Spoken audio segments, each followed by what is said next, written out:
ala an umurin minha an yas'ala 'ani zawja hal hiya bikr am thayyib.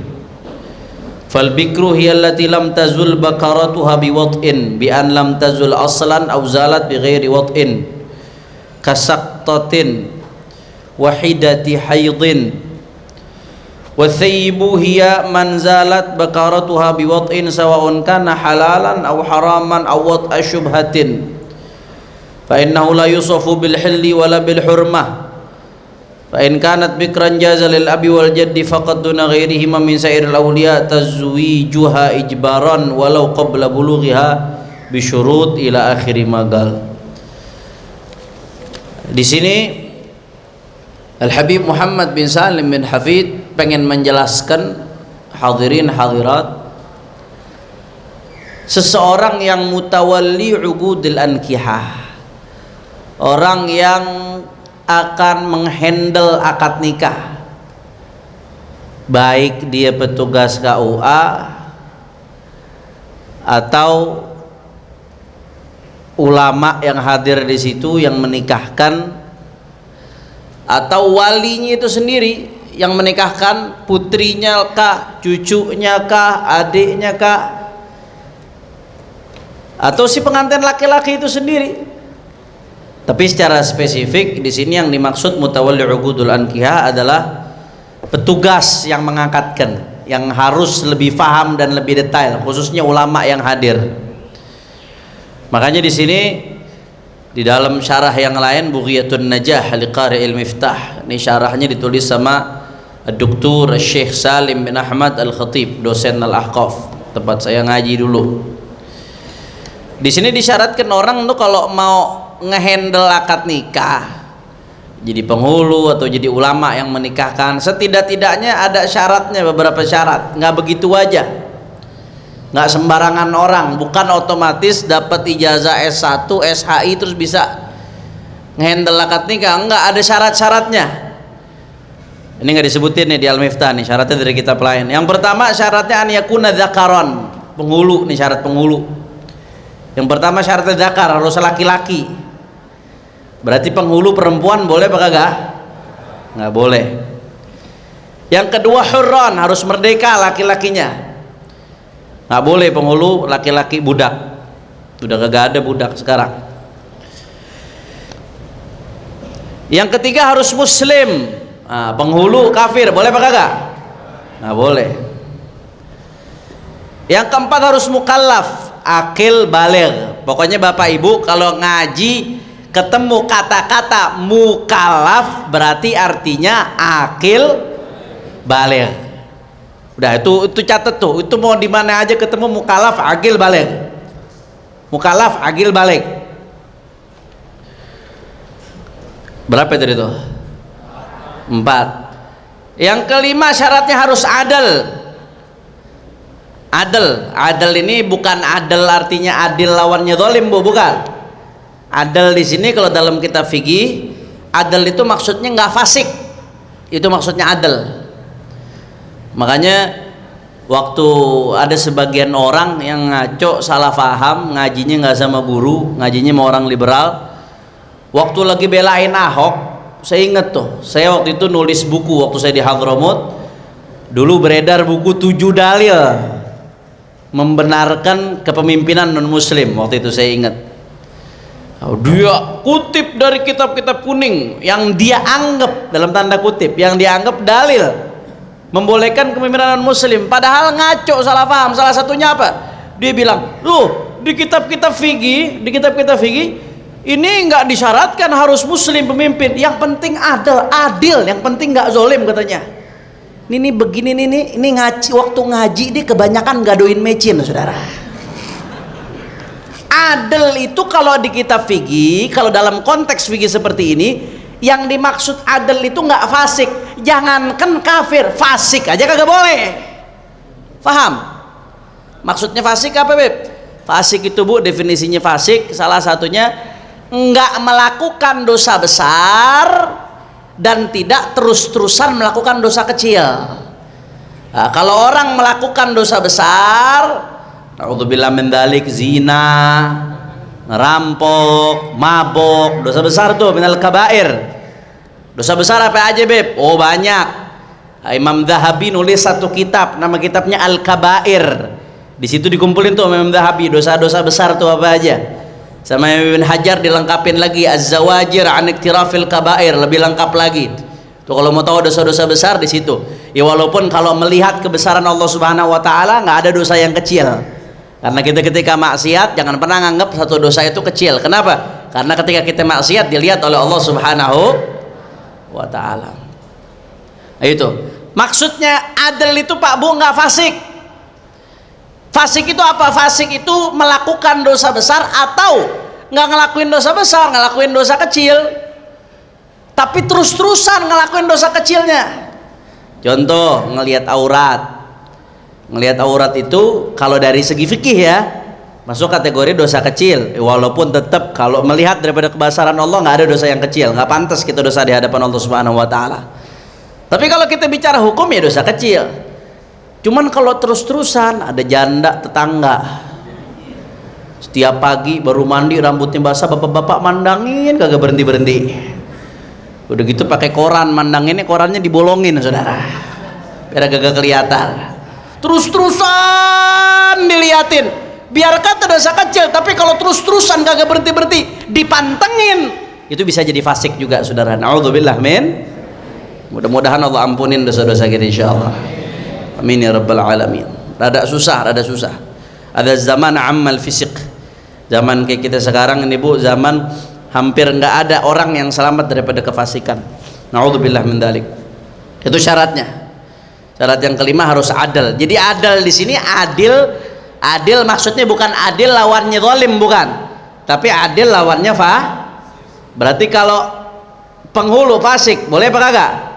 Nggak boleh. Bagaimana kita bisa mau percaya sama dia, orang dia ngegampangin urusan agama Allah, nanti akhirnya urusan hukum digampangin dong sama dia, dientengin begitu aja. Kira-kira jelas apa kagak? Nah, itu kita khawatirnya. Kemudian yang keenam, fagihan arifan bima la budda minhu fi masailin nikah wa maqadiril iddat wa inqidaiha wa saraihit talaq wa raj'ah wa kinayatihima. Orang jadi penghulu mesti ngerti fikih, fagih, mesti mendalami fikih. Apa fikih semua bab? Nggak harus. Kalau emang dia tugasnya penghulu, dia mesti mendalami fikih yang berkaitan dengan nikah, fikih yang berkaitan dengan talak, lafaz-lafaz tolak seperti apa, rujuk lafaznya seperti apa, iddahnya perempuan berapa lama, itu mesti paham tuh. Nah, kalau dia nggak paham itu, maka nggak bisa jadi penghulu. Kira-kira jelas apa kagak? Nah ini nih syarat yang terakhir ini nih, kadang yang sekarang banyak nggak terpenuhin. Asal yang penting punya gelar, udah S1, SHI, sarjana hukum Islam, biar kata kagak bisa ngaji, tetap aja maju, akhirnya banyak yang ngaco. Na'udzubillah min. Makanya itu pentingnya Bu, Pak. Pentingnya ketika ada pernikahan ngundang ulama. Bukan kita ngerendahin penghulu, bukan. Kita hormat sama penghulu-penghulu yang memang alim di bidangnya, banyak yang alim. Saya nggak mengatakan semuanya begitu, nggak. Tapi ada yang memang ngawur. Ada yang memang nggak mendalami hukum-hukum seperti ini secara detail dari kitab-kitab sumbernya langsung. Nah, itu pentingnya kalau kita ngawinin jangan cuma mikirin orkes.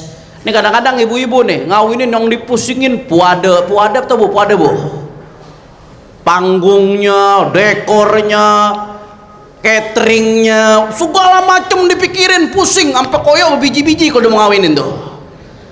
Tapi nggak dipikirin masalah nikahnya, yang paling penting tuh. Yang paling penting nih nikahnya sah apa kagak nih?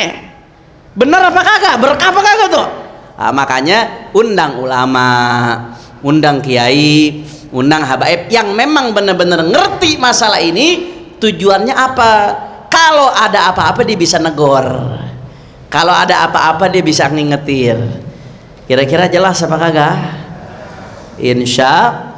Insyaallah. Nah di sini Al Habib Muhammad bin Salim bin Hafid bin Syekh Abu Bakar bin Salim mengingatkan, yanbaghi li mutawalli uqudul ankihah, hendaknya untuk orang yang pengen melangsungkan akad nikah, idza tuliba minhu, manakala diminta darinya untuk melakukan hal tersebut, idza tuliba minhu, apabila diminta darinya untuk apa? An yubashira aqdun nikah, untuk melangsungkan akad nikah.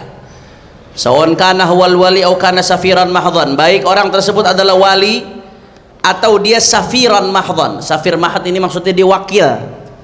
Dia bukan wali aslinya, cuman dia jadi wakil, diwakilkan kepada dia. Itu safiran mahdhan, namanya safir. Safir itu kalau pakai bahasa modern artinya dubes, duta besar. Duta kan ngewakilin.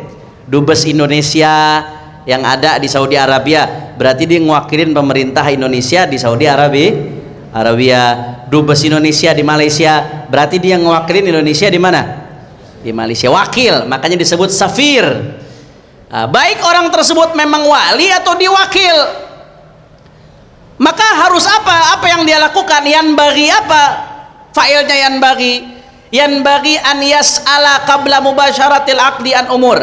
Orang kalau mau melangsungkan akad nikah harus nanya beberapa hal.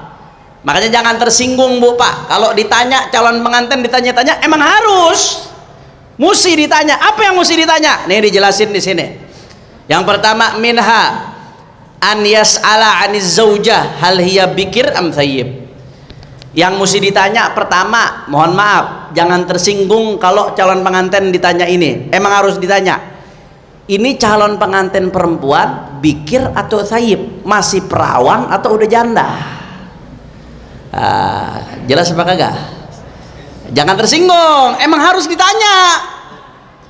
Kenapa Beb emang harus ditanya?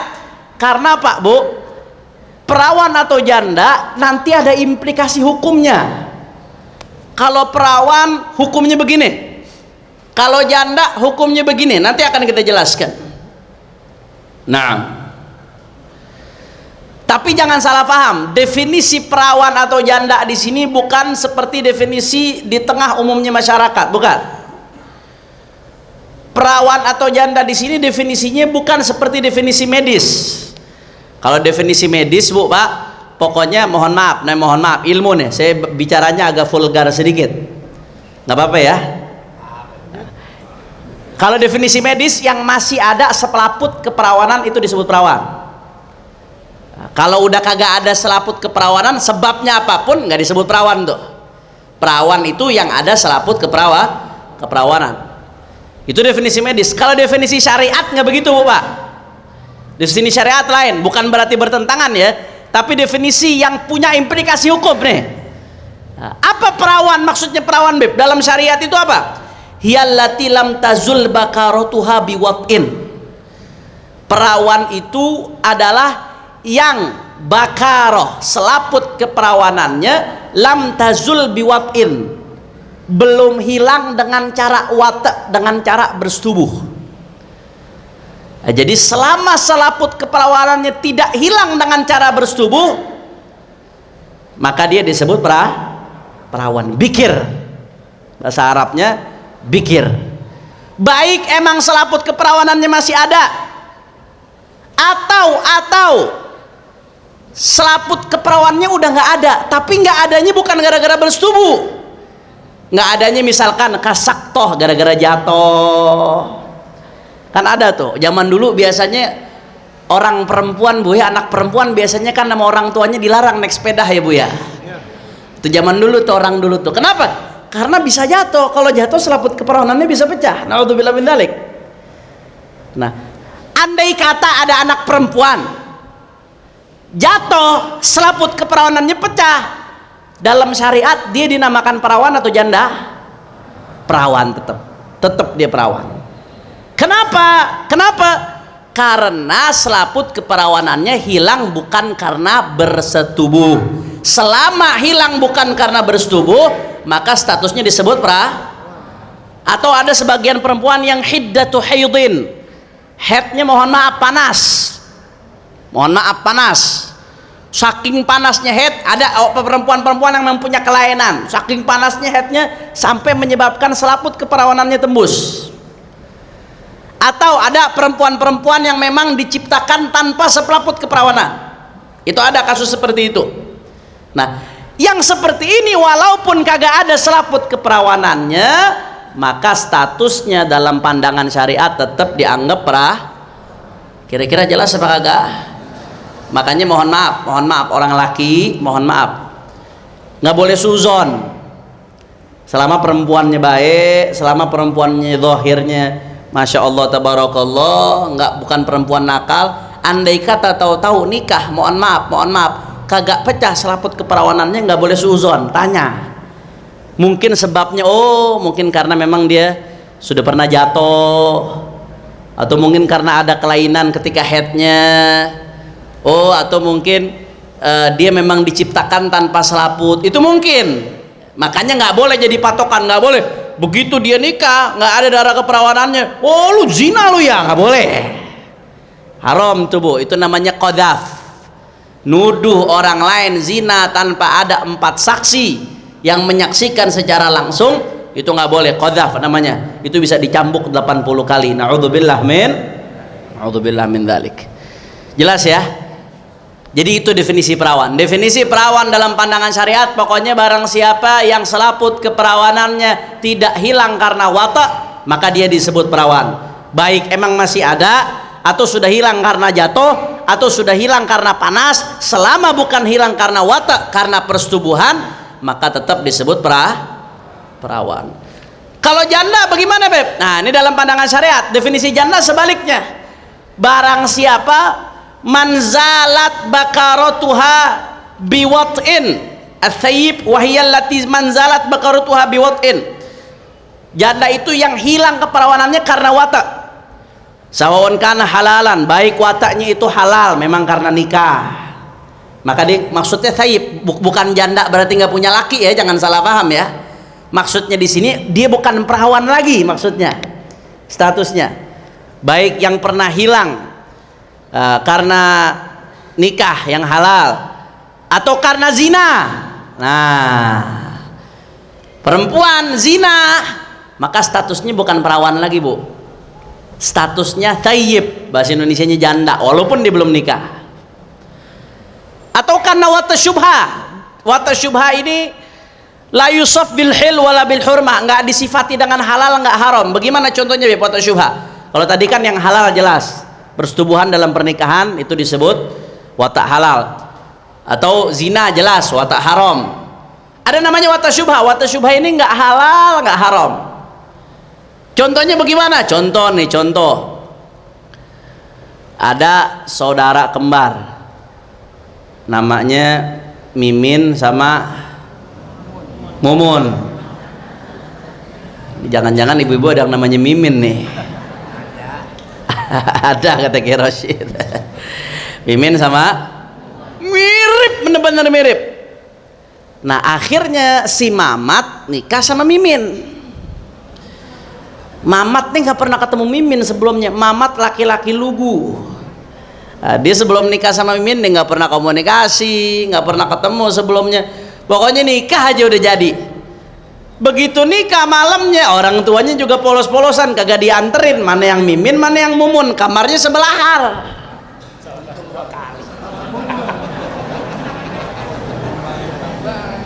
Akhirnya si Mamat polos masuk ke kamar Mumun. Begitu masuk ke kamar Mumun dihajar sama Mamat. Wah Mumun diem aja lagi. Mumunnya diem. Bagi Mumun itu zina karena dia diem, kecuali kalau dia berontak. Tapi bagi si Mamat kagak tahu menau. Bagi si Mamat itu namanya watak syub. Atau contohnya yang lain. Nah ini Mimin Mumun kembar nih. Mamat sama Memet kembar. Mamat nikah sama Mimin, Memet nikah sama Mumun. Begitu malam pertama kebalik, si Mamat masuk ke Mumun, si Memet masuk ke Wah dua-duanya kagak tahu, sama-sama nggak tahu muka, langsung dinikahin aja. Kejadian bagaimana tuh Beb? Zina atau bukan? Nggak, itu nggak disebut zina. Kalau bener-bener kagak tahu ya, jangan udah tahu dilanjutin, zina namanya itu. Pura-pura namanya. Bener-bener kagak tahu dia, bener-bener nggak paham, nggak tahu bener-bener. Nah itu namanya watak syubhat. Paham? Paham? Itu namanya wata syubhat. Syubhat nanti ada 3 macam, nanti akan kita jelaskan. Ada syubhat fa'il, ada syubhat tarik, ada satu lagi nanti akan kita jelaskan. Nah, pokoknya intinya selama selaput keperawanan itu hilang sebab watak, sebab karena memang hubungan, baik itu hubungan yang halal atau hubungan yang haram atau hubungan yang watak syubhat, selama seperti itu maka perempuan itu berubah statusnya menjadi thayyib. Kalau bahasa Indonesianya janda. Jelas atau tidak? Jadi sekali lagi saya ulangin, dalam syariat yang dimaksud dengan bikir yang selaput keperawanannya tidak hilang dengan watak, baik masih ada atau udah hilang tapi bukan dengan watak. Yang dimaksud dengan thayyib yang selaput keperawanannya hilang dengan watak. Taib. Emang urusannya apa sih Beb? Mesti tahu ini perawan atau janda? Emang urusannya apa? Fudul banget pengen tahu aja urusan orang. Emang urusannya apa mesti tahu nih penghulu? Kepentingannya apa? Ada kepentingannya. Karena nanti hukumnya beda Pak Bu. Janda punya hukum sendiri, perawan punya hukum sendiri. Dijelaskan di sini sama Habib Muhammad bin Salim bin Hafid. Fa in kanat bikron, kalau memang dia ternyata masih bikir, masih perawan, maka di antara hukumnya apa? Salah satu hukumnya nih Bu ya. Kalau dia masih perawan, jazalil abi wal jad faqat duna ghairihima min sairil auliya tazwijuha ijbaron walau qabla bulughiha. Andai kata memang masih perawan, maka jaza boleh untuk siapa? Lil abi wal jaddi faqat, untuk bapak dan kakek. Boleh apa? Boleh menikahkan ijbar, nikahin paksa tanpa izin. Nah, jadi kalau memang masih perawan, maka bagi wali mujbir nih wali yang punya hak untuk menikahkan tanpa si izin si perempuan, itu disebut wali mujbir. Itu dalam mazhab Syafi'i cuma 2 Bu, nggak ada yang ketiga. Imma bapak langsung, bapak kandung ya, atau kakek langsung, bapaknya bapak, bukan kakek dari ibu. Kakek dari ibu nggak bisa jadi wali, bapaknya bapak, kakek. Nah kalau bapak masih ada, bapak wali mujbir. Kalau bapak udah nggak ada, kakeknya masih ada, maka kakek. Andai kata kakek udah nggak ada, walinya pindah ke saudara kandung. Saudara kandung bisa nggak nikahin paksa? Nggak bisa. Saudara kandung itu kalau nikahkan harus seizin dia. Paham atau tidak? Nah, ini hanya bisa di perawan. Kalau janda nggak bisa, walaupun bapaknya nikahin anaknya yang udah janda, yang udah pernah wata, harus seizin si anak. Kalau nggak izin nggak sah. Tapi kalau anaknya masih perawan, andai kata bapak atau kakeknya nggak izin, tetap sah. Ya walaupun nanti dijelaskan Bu, Pak, tetap sunnahnya izin. Karena bagaimanapun bapak jangan otoriter, hormatin nih anak. Bagaimanapun kan ntar tuh anak yang bakal jalanin kehidupan, yang bakal jadi bini anaknya dia, yang bakal ngadepin tuh laki anaknya dia.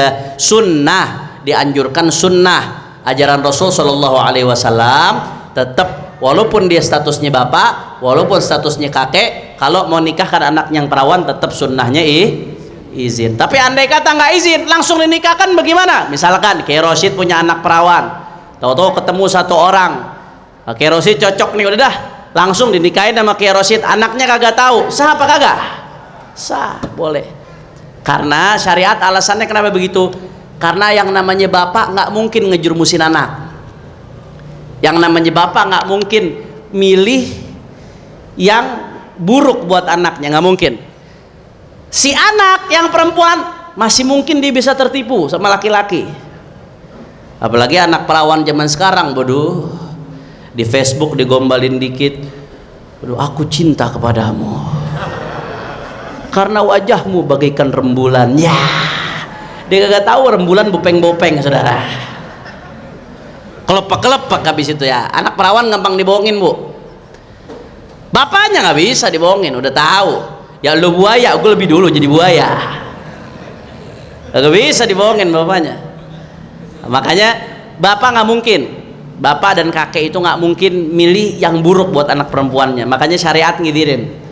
Andai kata bapak atau kakek mau jadi wali mujbir disebutnya. wali yang menikahkan tanpa izin itu boleh hukumnya. Kira-kira jelas apa kagak? Tapi Bu Pak, nah kita lanjut lagi. Nah ini hanya bisa kalau anaknya masih perawan. Nah, itu kan berarti udah ada implikasi hukum tuh. Antara perawan dengan janda ada implikasi hukum di situ. Tapi wali mujbir tadi itu bapak atau kakek yang ingin menikahkan tanpa izin si anak perempuan nggak bisa begitu aja nyelonong. Ada syaratnya. Satu aja syarat nggak terpenuhin nggak sah. Apa syaratnya? Nah ini disebutin nih. Jadi bapak atau kakek yang mau menikahkan anak perempuannya secara ijbar bisyurut dengan syarat-syarat. Yang pertama, kaunuz zauji kuf'an. Bapak atau kakek yang mau nikahkan anak perempuannya secara ijbar tanpa izin, syarat yang pertama, suaminya harus kufu. Calon suaminya harus kufu, sepadan. Sepadan dalam hal apa, Beb? Ah itu dibahas nanti, ada babnya sendiri. Namanya khisalul kafa'ah. Pertimbangan-pertimbangan yang di situ dianggap oleh syariat di dalam mengukur kesepadanan antara si laki-laki dan si perempuan. Itu disebutnya kafa'ah. Nah, dalam kasus tadi tuh kalau laki-laki bapak atau kakek mau nikahkan anak perempuannya tanpa seizin si anak perempuan, maka calon suaminya harus sepadan dengan dia. Contoh sepadan bagaimana? Di dalam khisalul kafa'ah itu disyaratkan salah satunya harus nasab. Kafa'ah fin nasab itu dalam mazhab Syafi'i, nasabnya harus sepadan. Lu ukuran nasab bagaimana, Beb? Nah, ini nggak boleh kita hasud, nggak boleh kita iri, karena ini murni pemberian dari Allah Subhanahu wa ta'ala. Nggak ada yang minta, Allah udah kasih begitu aja tanpa usaha. Contohnya nasab yang nyambung sama Rasul sallallahu alaihi wasallam di dalam fikih nih mazhab Syafi'i itu nggak sepadan dengan nasab yang nggak nyambung sama Rasulullah. Nggak sepadan, nggak boleh. Makanya andai kata ada bapak habaib misalkan punya anak perempuan, naudzubillah min dzalik, dia mau nikahkan paksa anak perempuannya yang syarifah dengan laki-laki lain yang bukan sayyid. Ini salah satu contoh saja. Ini nanti ada pembahasan hukumnya sendiri. Ada sebabnya, ada alasannya, bukan diskriminasi dan lain sebagainya. Dia mau nikahkan paksa dengan suaminya anak laki-laki yang bukan sayyid, yang bukan habib. Itu dalam fikih nggak kufu namanya. Nggak sepadan. Kenapa? Karena nasab ini perempuan nyambung ke Rasulullah. Sedangkan ini laki-laki nasabnya nggak nyambung ke Rasulullah. Kira-kira nasab yang nyambung sama Nabi sama yang nggak nyambung ke Nabi sepadan apa kagak? Nggak sepadan. Itu murni pemberian Allah Subhanahu wa ta'ala. Nggak bisa kita mau hasud, nggak bisa kita mau iri, saudara. Paham? Nah, dalam kasus seperti itu nggak sah si bapak nikahin perempuan dengan laki-laki tadi dengan cara paksa, saudara. Kira-kira jelas apa kagak? Contoh lagi sepadan dalam syariat.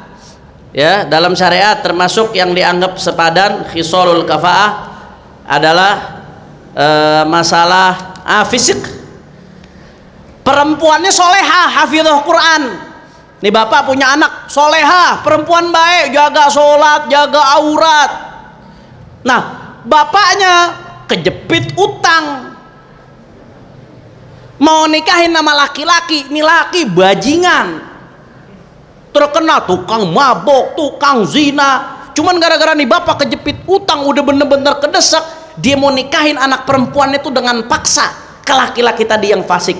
Perempuannya solehah, laki-lakinya fasik. Sepadan apa kagak? Nggak sepadan. Andai kata dinikahkan secara paksa tanpa seizin si anak perempuan, nikahnya kagak sah. Jelas apa kagak? Jelas atau tidak? Ini jangan salah paham ya Pak Bu ya. Ini konteksnya tentang bicara nikah bapak atau kakek yang bisa menikahkan secara paksa. Ini syaratnya nih. Ini bukan nikah biasa, nikah secara paksa. Itu syarat yang pertama. Nah, falaisa fasik kuf'an li'afifah. Yang fasik itu nggak kufu dengan perempuan afifah yang menjaga dirinya.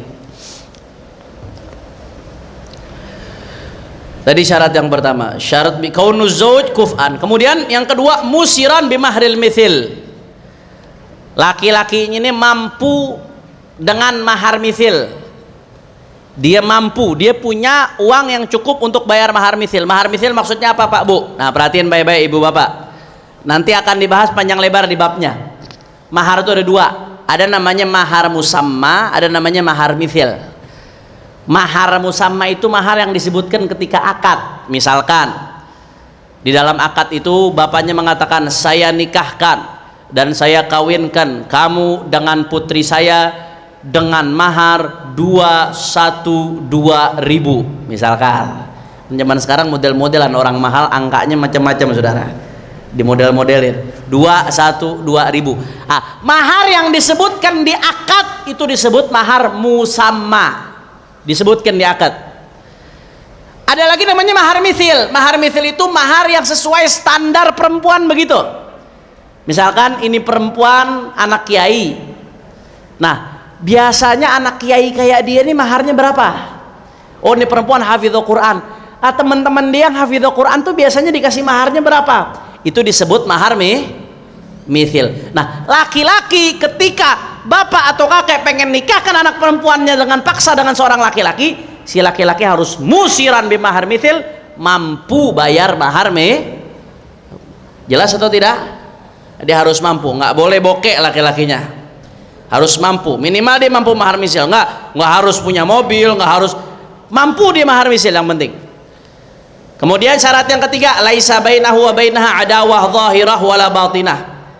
Syarat yang ketiga, tidak ada antara si perempuan dengan laki-laki tersebut permusuhan, baik permusuhan yang nampak zahir atau permusuhan yang batin, nggak ada. Contoh, zahirah itu permusuhan yang zahir, maksudnya permusuhan yang orang di sekitar rumahnya tahu, oh ini laki sama perempuan nih berantem nih kerjaannya nih. Itu namanya permusuhan yang zahir. Permusuhan batin yang nggak diketahui kecuali oleh orang-orang khusus, itu permusuhan batin. Nah, ketika bapak atau kakek mau nikahkan anak perempuan atau cucu perempuannya secara paksa, nggak boleh perempuan ini punya permusuhan dengan calon laki-lakinya, calon suaminya. Baik permusuhan yang umum diketahui orang atau permusuhan yang khusus. Kalau ada permusuhan antara keduanya, maka nikahnya tidak sah. Jelas atau tidak? Nah, sekali lagi jangan salah paham, hati-hati, kadang ada yang ngaji bengong nangkepnya setengah-setengah. Ini syarat untuk nikah ijbar, bukan syarat nikah biasa. Nikah ijbar, nikah yang di situ bapak atau kakek mau maksa daripada anak atau cucu perempuannya. Kemudian syarat yang terakhir, yang keempat, walaisa bainaha wa baina waliyiha adawah zahirah. Nah, syarat yang keempat, antara si calon mempelai perempuan dengan si wali, bapak atau kakek, nggak ada permusuhan yang zahir.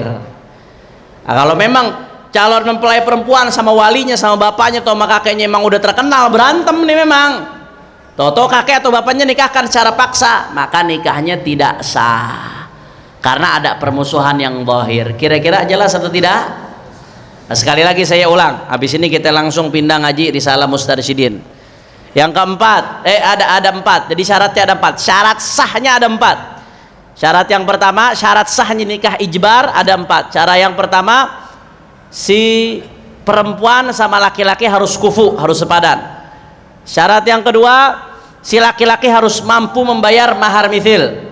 Syarat yang ketiga, tidak ada permusuhan zahir atau batin antara si laki-laki dengan perempuan. Syarat yang keempat, tidak ada permusuhan yang zahir antara si laki-laki si perempuan dengan walinya, nggak ada permusuhan yang zahir. Kalau empat syarat ini terpenuhi, maka nikahnya sah. Satu aja nggak terpenuhi, nikahnya sah atau tidak? Kira-kira jelas atau tidak? Insya Allah itu syarat sahnya nikah ijbar. Ada empat syarat sahnya. Kemudian ada syarat tambahan lagi, tapi syarat tambahan yang tiga ini bukan syarat sah.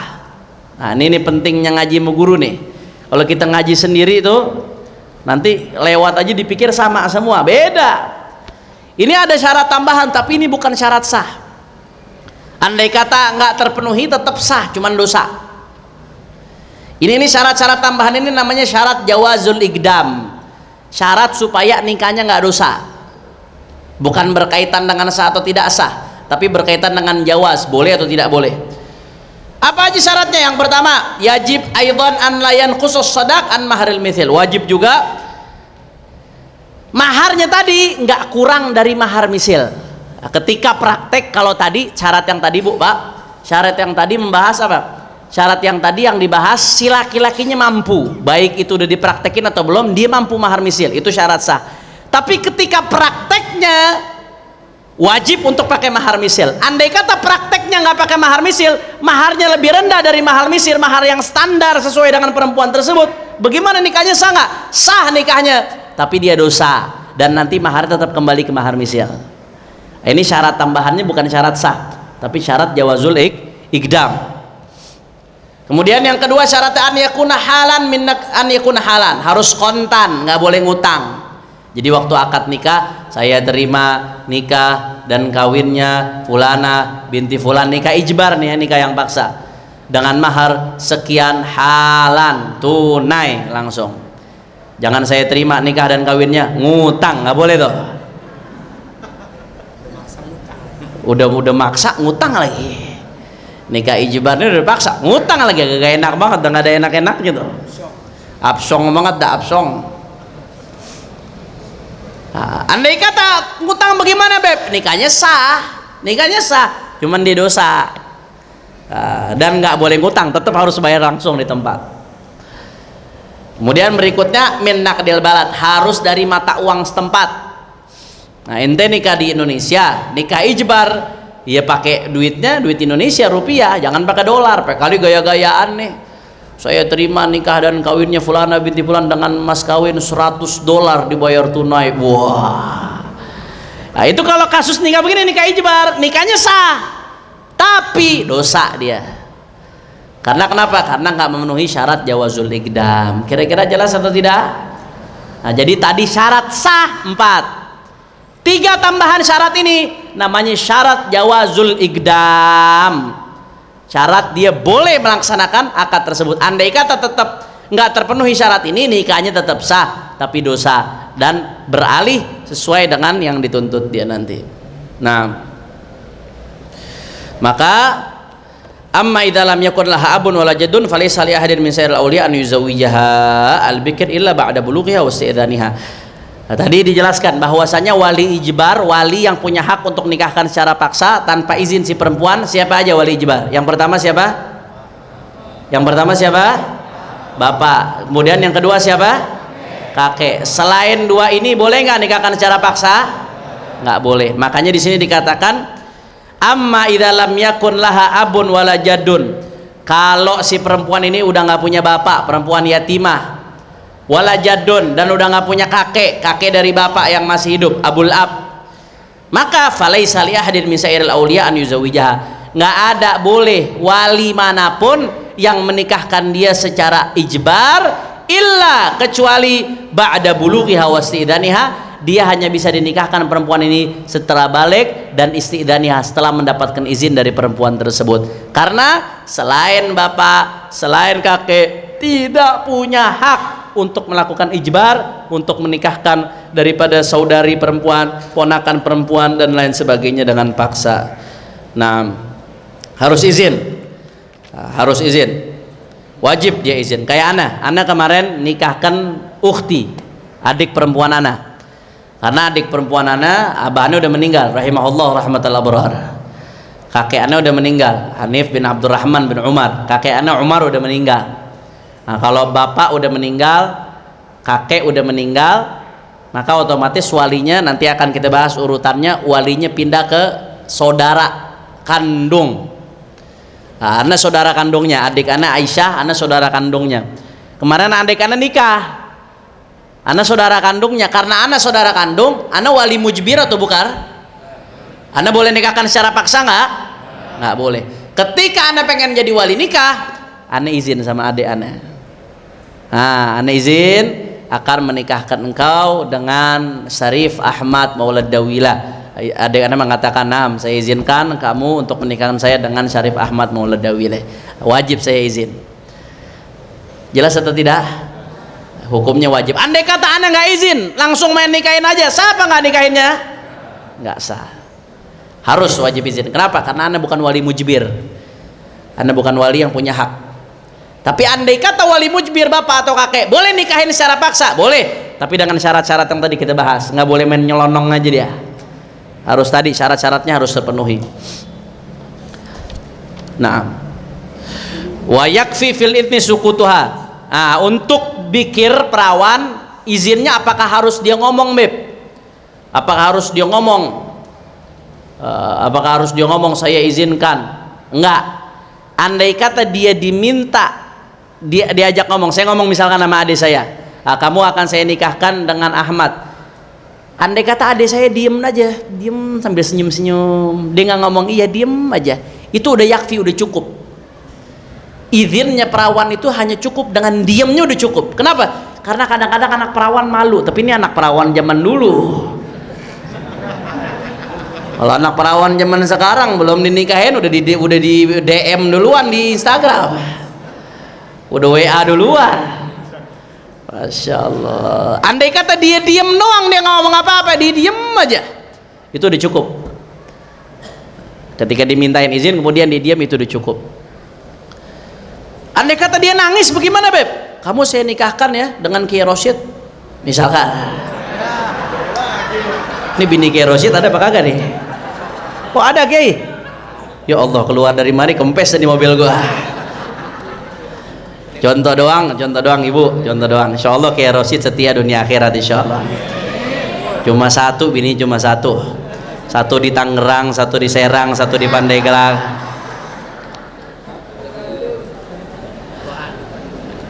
Ada perempuan nih, anak perempuan, bukan adik-anak, misalkan ada adik salah satu dari yang ada di sini, mau dinikahin sama Kiai Rosyid, walinya abangnya, dia ngomong ke adiknya, Dek, kamu saya nikahkan ya dengan Kiai Rosyid. Toto adiknya nangis.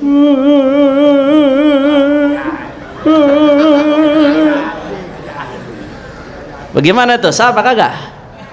Hah? Ibu-ibu pakai perasaan mainnya nih. Hah, sah apa kagak?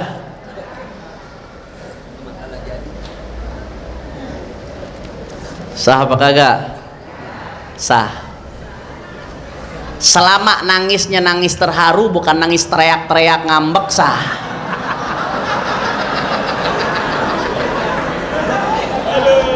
Sah, Kiai. Girang bener Kiai Rosyid itu. Kata Kiai Rosyid dia kagak nyangka dapat aneh katanya. Nah, kata ulama di sini, wa ini tara nabi buka min ghairi siyah wa darbi khad. Walaupun diamnya sambil nangis, sambil keluar air mata, netes, ya Allah, gue dapat Kiai Rosyid, nggak apa-apa dah, walaupun udah tua begitu dah. Nggak apa-apa. Selama nangisnya bukan nangis yang nunjukin nolak, nggak apa-apa. Kadang-kadang kan anak muda, namanya anak perawan terharu dia, apalagi dapat Kiai Rosyid, masya Allah, udah ganteng, keren.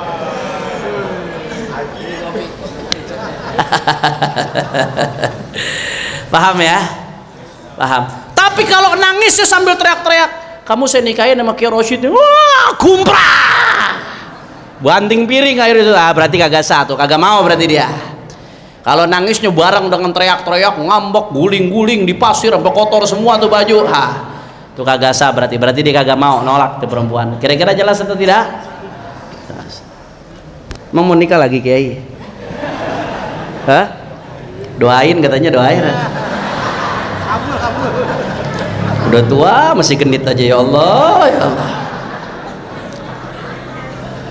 Mudah-mudahan Kiai Rosyid panjang umur, sehat walafiat, makin sayang sama istrinya insyaallah. Kira-kira jelas atau tidak? Nah, mau yustahabbu lil abi wal jaddi in kanat balighatan istidanu, yang tadi kita bahas. Bapak atau kakek, walaupun si bapak atau kakek itu bisa nikahkan secara paksa, tapi disunnahkan, yustahabbu isti'danuha, tetap disunnahkan untuk izin kepada anak perempuan tersebut. Nah, ini saja yang kita jelaskan pada kesempatan pada pagi hari ini. Mudah-mudahan yang sedikit ini bermanfaat. Insyaallah kita lanjutkan pada pertemuan berikutnya.